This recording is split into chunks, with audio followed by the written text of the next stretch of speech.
জগন্নাথ বিশ্ববিদ্যালয়ের পাশে জলাতঙ্ক রোগে আক্রান্ত এই বাচ্চাটাকে চেষ্টা করতেছে ডাক্তার কাছে নিয়ে যাওয়ার জন্য।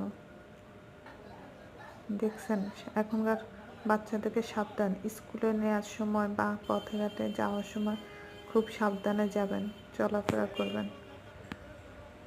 আর ভিডিওটা শেয়ার করে সবাইকে দেখার সুযোগ করে দিবেন, যেন সবাই সাবধানে থাকে, সবার বাচ্চাদেরকে অন্তত সাবধানে রাখে। কি ভয়ঙ্কর অবস্থা দেখেন, যার বাচ্চা তার কেমন লাগতেছে। আল্লাহ সবাইকে হেফাজত করুক। মেডিকেলে নিয়ে ট্রিটমেন্ট করবে।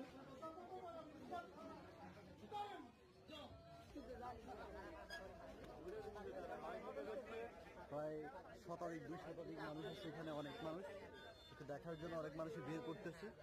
এই যে জগন্নাথ দিঘির পাড়েই দাওয়াত রেস্টুরেন্টের সাথেই আছে, জলাতঙ্ক রোগে আক্রান্ত।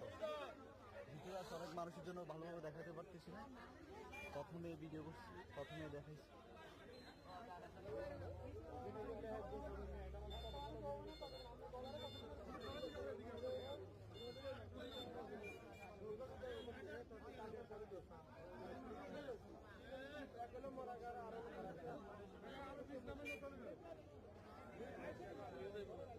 উপজেলা স্বাস্থ্য কমপ্লেক্স থেকে অ্যাম্বুলেন্স আসছে তাকে নিয়ে যাওয়ার জন্য।